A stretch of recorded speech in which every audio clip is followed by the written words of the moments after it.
Happy Hebdo. Happy Hebdo. Le condensé des informations de la semaine.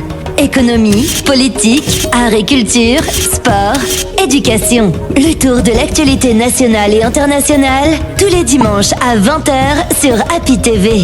Happy TV, l'info commence ici.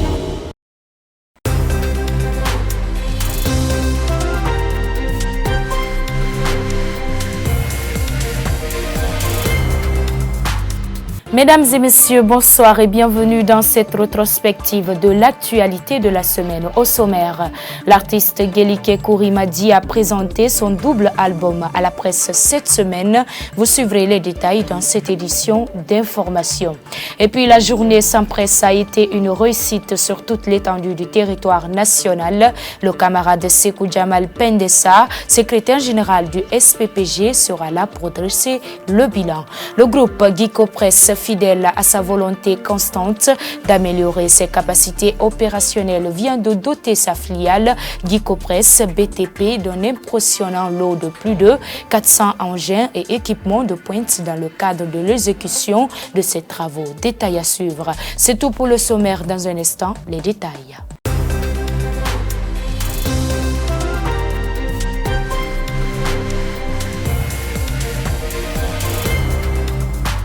Une fois encore, bienvenue à tous. L'artiste Guélike Kourimadi a animé une conférence de presse cette semaine à marge de sortie de son double album prévu le samedi dernier au chapiteau Baïssa.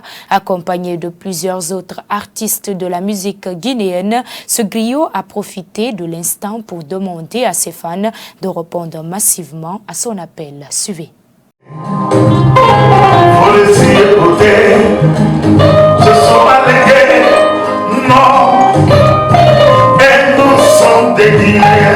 Loin d'un palmarès,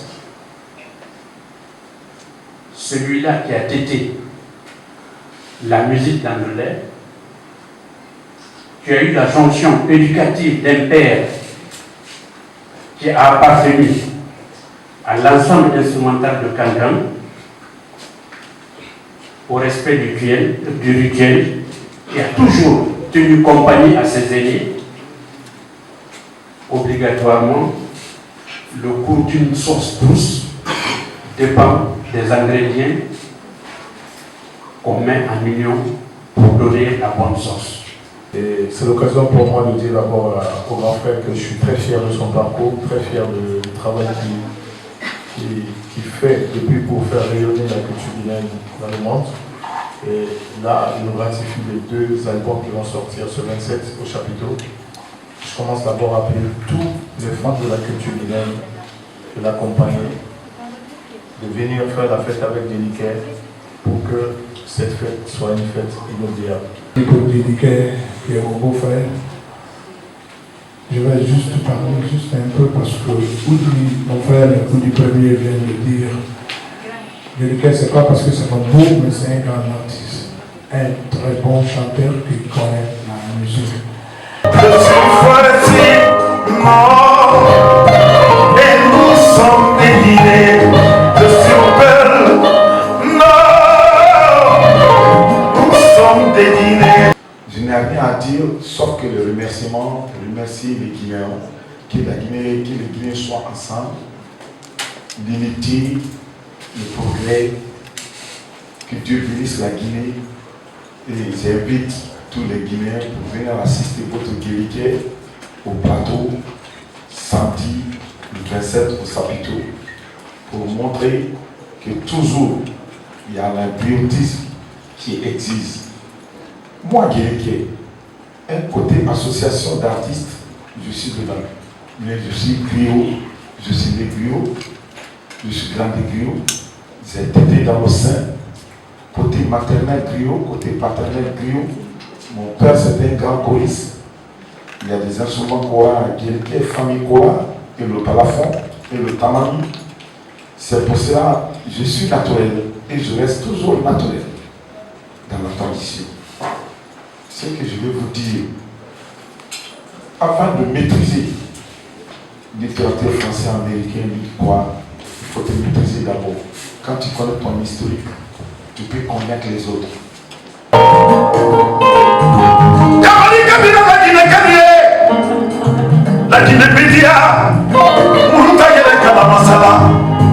Il faut rappeler que ce concert a eu lieu hier samedi au chapiteau Baïssa.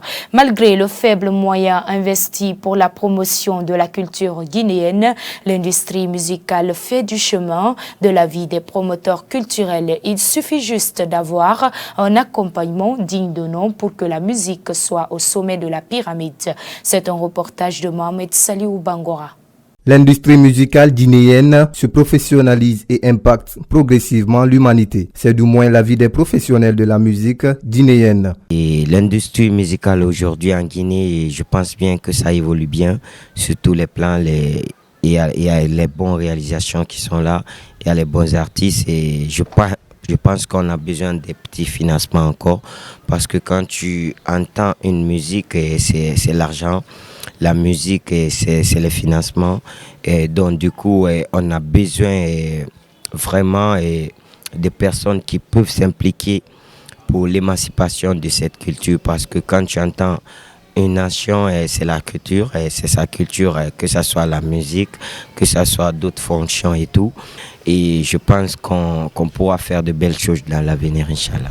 D'après ce que moi j'envisage, la musique guinéenne actuellement se porte très très bien par rapport aux autres pays en fait, que ce soit au niveau de la promotion culturelle, que ce soit au niveau des beatmakers, des managers, des arrangeurs, tout le monde se porte bien. Mais vu par rapport aux autres pays, que ce soit du Nigeria, du Ghana, ça nous manque d'infrastructures culturelles au niveau de l'État, que ce soit des producteurs, des managers à l'international, pour que la musique guinéenne puisse à l'échelle internationale. Pour marquer sa présence effective à l'échelle internationale, l'industrie musicale guinéenne a du chemin à parcourir. D'où la proposition de ces acteurs culturels. Il faut que les mécènes sortent, donnent l'argent et investir sur l'industrie musicale guinéenne pour qu'on avance. Parce que quand tu prends l'exemple sur les autres pays, par exemple le Nigeria ou le Sénégal ou la Côte d'Ivoire, ils sont en avance par rapport à nous. Parce que là-bas, il y a des mécènes qui sortent, qui donnent à fond pour que les choses aillent. Il faut qu'on soit unis, je pense bien ça. Il faut qu'on soit unis tous les artistes et il faut qu'on s'assoie, on parle pour faire évoluer la musique guinéenne parce que c'est très important aujourd'hui. Je ne dis pas que la Guinée n'est pas à l'international, la Guinée est à l'international, mais quand on n'est pas unis, on ne pourra pas le savoir. Vous comprenez un peu? Donc il faut qu'on s'assoie, on parle pour encore émanciper cette culture. L'engagement des artistes à vendre l'image du tricolore guinéen à l'international doit être accompagné par une politique culturelle digne de nom, nous a laissé entendre un observateur de la musique guinéenne. Je vous le disais à l'entame, la journée sans presse a été une réussite sur toute l'étendue du territoire national. C'est du moins ce qu'affirme le camarade Sekou Djamal Penessa, secrétaire général du SPPG. Selon son rapport, à part les médias d'État, seulement une radio a continué à diffuser son programme. On l'écoute.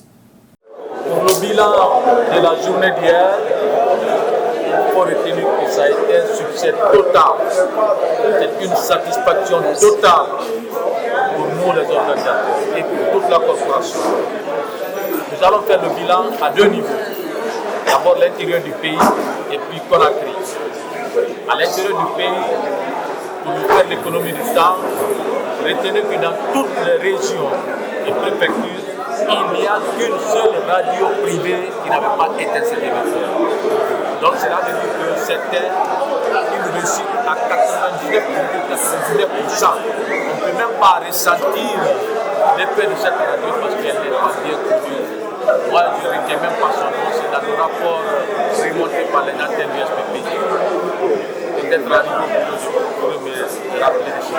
Pour le cas spécifique de Conakry, les radios privées ont observé le mot d'ordre à 100% avant la fin de la journée. Et même la radio nationale, qui n'était pas directement concernée par le mot d'ordre, a observé à sa manière. Parce que, à défaut de pouvoir avoir accès au centre de diffusion, là où se trouvent les émetteurs pour les éteindre, Les techniciens ont dit ok, comme vous l'avez fermé là-bas, nous allons faire une programmation musicale pour toute la journée. Après une journée sans presse, les associations des médias ont été reçues par la Haute Autorité de l'Information et de la Communication cette semaine dans la salle du 25 août 1958. Au sortir de la rencontre, notre rédaction a tendu son micro au porte-parole des dites structures. Suivez. Vous savez ce qui prévaut. Nous avons nos sites qui sont verrouillés, nous avons les zones de certaines études qui sont brouillées, nous avons aussi les émetteurs de Afrique Vision qui ont été enlevés. Et nous sommes venus, nous avons bien écouté le président de la HAC qui nous a donné de très utiles conseils et nous avions quand même posé certaines questions sur la déclaration qui a été faite hier. Hier, vous avez remarqué que nous avons fait le blackout, la presse. Déjà, nous remercions nos confrères de la RTG qui nous ont accompagnés parce que c'est pas dans leurs habitudes, c'est quand même le service public. Viennent encore, tout ça vient de la RTG et ils l'ont fait sans nous consulter, honnêtement. Et ça nous a fait vraiment, ça nous a rassurés. Plus d'une semaine après le démantèlement des émetteurs de Sabari FM et Love FM, le PDG de Afrique Vision craint un congé technique pour ses employés. Sanoker Falassi dit cependant connaître les auteurs de ce qu'il qualifie de vol de matériel. Il est au micro de Tamba François Sandouno. Non, moi je suis ferme là-dessus, je vais vous dire. Mes émetteurs ont été volés par le ministère des Postes et Télécommunications d'Ousmane Gawal à travers l'ARPT et la personne qui a dirigé l'opération s'appelle Ousmane Kamara. Son numéro c'est le 669 22, je ne vais pas citer le reste, comprenez? Et ce numéro est le numéro de la flotte de l'ARPT. Et actuellement nos émetteurs se trouvent au 10e étage du service conformité de l'ARPT. Ça au moins je crois que je suis clair.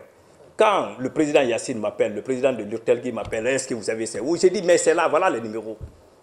Au lieu de s'asseoir dans leur confort là-bas, ils n'ont qu'à se lever et partir prendre nos émetteurs. Moi, j'ai été président de l'Urtelgui ici. Alpha Condé, pour une fois, et ça, peut-être qu'ils avaient raison pour Continental, quand ils ont pris les émetteurs, j'ai dit non, vous n'avez pas le droit, il faut retourner. Et quand un journaliste est embêté, je me lève, je pars, je sors le journaliste ici, que ce soit du commissariat, que ce soit de la DPJ, que ce soit de la justice, je sors le journaliste ici. Au lieu de s'asseoir, m'appeler. Pourquoi il ne se lève pas pour aller à la RPT? J'ai indiqué un lieu précis, j'ai donné un nom précis, j'ai donné un numéro précis. Ça, au moins, c'est un minimum, ça. Donc, qu'ils sortent de leur confort là, sinon, nos rapports prendront un sérieux coup. Bon, moralement, c'est avec vraiment un pincement au cœur que je vais envisager des actions à entreprendre. Parce qu'aujourd'hui, 108 jeunes sont au chômage depuis une semaine et un jour aujourd'hui. Aujourd'hui, on est quel jour aujourd'hui? Jeudi, non? Oui. Voilà. Donc, ça fait une semaine et un jour. Ces jeunes, avec la difficulté aujourd'hui, les difficultés d'obtenir un emploi, prenons le cas des responsables. Prenons Love FM. Aminata Rose Kamara, son jeune âge, s'apprêtait comme ça à aller à l'international, puisque c'est pas, vous êtes comme des individus comme Ousmane Gawal, quoi. Elle partait à l'international pour aller expliquer l'expérience de Love FM. Parce que moi, quand nous avons un réseau très profond à l'international, très grand, quand nous expliquons sur le cas de Love FM, quand nous exposons sur le cas de Love FM, après toutes les rencontres, les gens viennent, ça s'applaudit.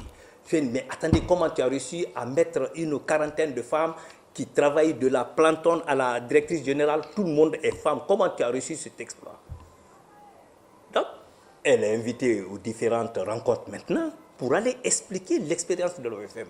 Voilà ce qui est traumatisant, ce qui est grave pour un pays comme la Guinée. Donc, aujourd'hui, je me demande même si ils peuvent encore continuer encore à payer les dépenses. Parce que la dernière fois, ils ont pris leur salaire ici, c'était la veille des fêtes.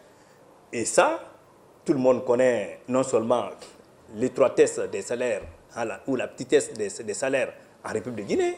Vous comprenez, surtout dans les médias.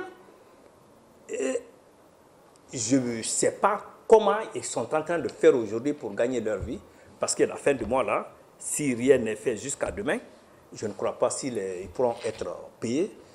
Et nous allons nous rencontrer avec les syndicats pour voir la possibilité d'un projet technique.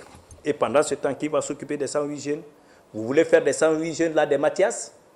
Vous voulez faire des 108 jeunes là des malfrats? Vous voulez faire des 108 jeunes là de ci ou de ça? Donc, toute raison gardée, ramener nos émetteurs, partez les brancher. Et le moral, je dis bien, si c'est fait pour casser nos morales, je suis vraiment désolé. Et c'est-à-dire nous sommes debout comme un seul homme ici pour faire face à l'arbitraire, pour faire face à l'injustice, pour faire face à des comportements rétrogrades de Ousmane Gawal. Aux dernières nouvelles, il faut noter que les émetteurs de Sabari FM et Love FM ont été restitués vendredi dernier grâce au combat mené par le syndicat de la presse professionnelle SPPG, des associations de presse, des techniciens ainsi que tous les journalistes. L'insalubrité qui présente un risque pour la santé et la sécurité physique des personnes et leurs biens est aujourd'hui un problème majeur dans nos quartiers. À Taouya, précisément à Yenkira, des citoyens se plaignent, disent-ils, du non-civisme des riverains. On écoute certains habitants de cette localité au micro de notre rédaction. Bon, l'assainissement, moi je trouve que à Taouya quand même, par là, à Yenkiran, là, il n'y a pas d'assainissement ici. Il n'y a pas d'assainissement du tout parce que franchement, c'est l'incivisme des riverains qu'on voit là. Tout le temps. C'est-à-dire les gens, ils vous regardent en face, ils prennent les ordures, ils mettent dans les fosses. Ensuite, il y a des gens même en amont là-bas, ils ont connecté directement leur fosse septique sur les fossés là. Donc c'est l'eau là qui, quand ça remplit chez eux, ils ouvrent et l'eau insalubre là coule sous nos pieds ici. Franchement, on ne sait même pas qu'est-ce que le service d'hygiène, je ne sais pas qu'est-ce qu'ils attendent. Ici précisément c'est entre Yenkran et Rogane. J'habite dans ce quartier, ça fait au moins plus de 10 ans.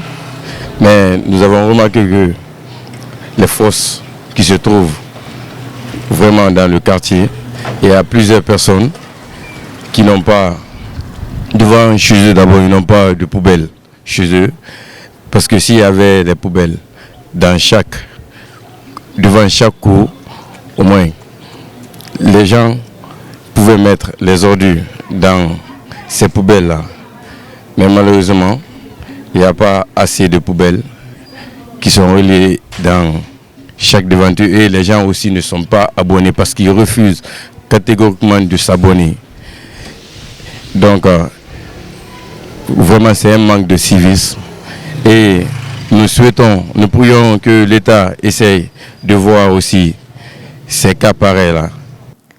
Le groupe Guicopress, fidèle à sa volonté constante d'améliorer ses capacités opérationnelles, vient de doter sa filiale Guicopress BTP d'un impressionnant lot de plus de 400 engins et équipements de pointe dans le cadre de l'exécution de ces travaux. Selon nos informations, cette nouvelle étape vers l'excellence opérationnelle témoigne de l'engagement continu de l'entreprise à fournir des routes, ouvrages, bâtiments et services de haute qualité tout en optimisant l'efficacité et la sécurité sur les chantiers pour le plus grand bonheur de sa clientèle et du peuple de Guinée.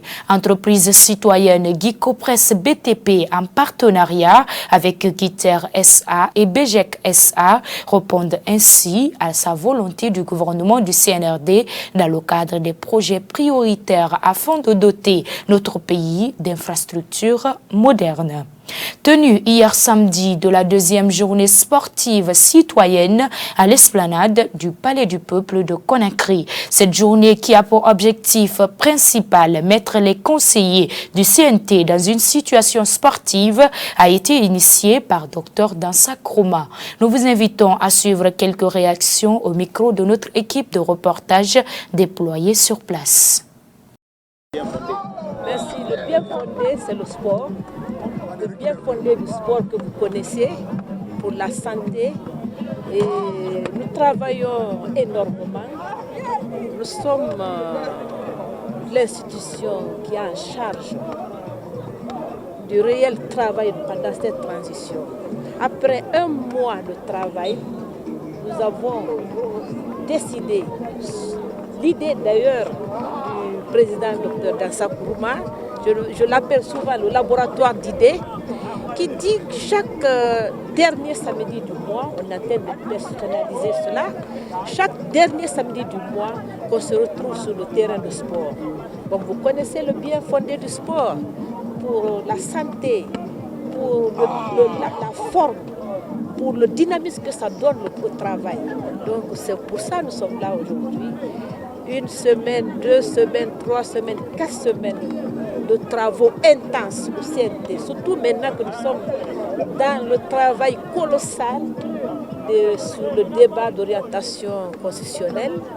Eh bien, nous avons souvent besoin de se retrouver dans ce cadre.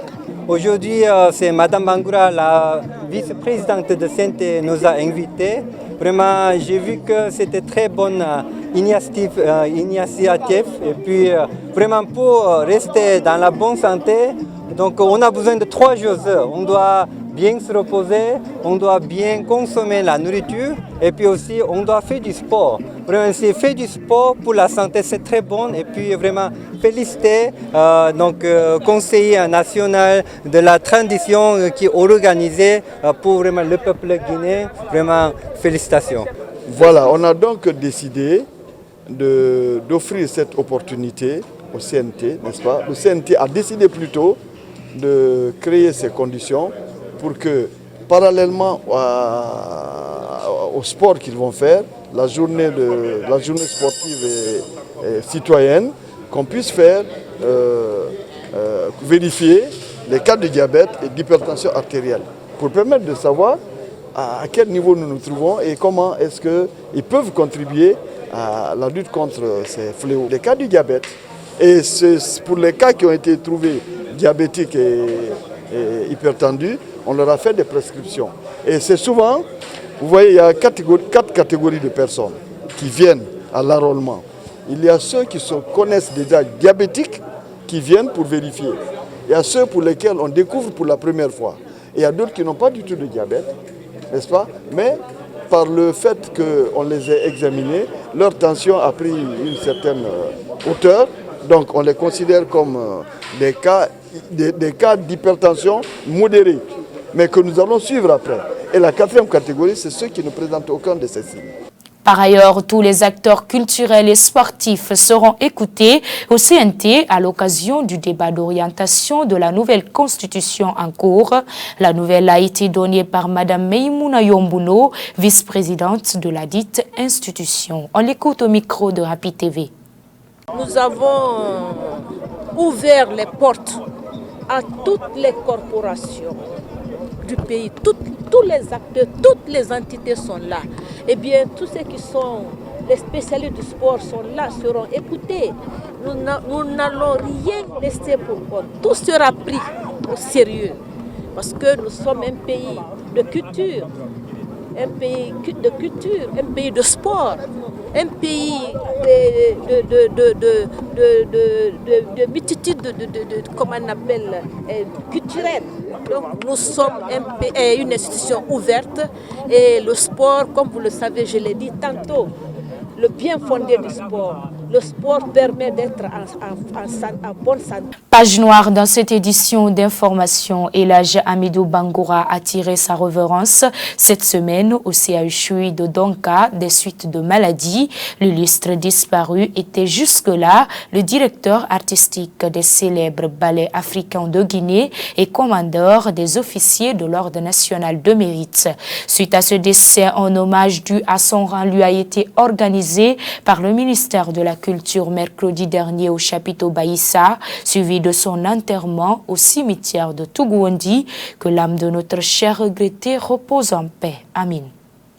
Voilà, aimables téléspectateurs, ainsi s'achève cette édition d'information qui vous a été préparée et présentée par l'ensemble de l'équipe de la rédaction de Happy TV. Merci à l'équipe technique pour sa conduite et à vous également, chers téléspectateurs, pour le suivi. Bonne soirée à tous.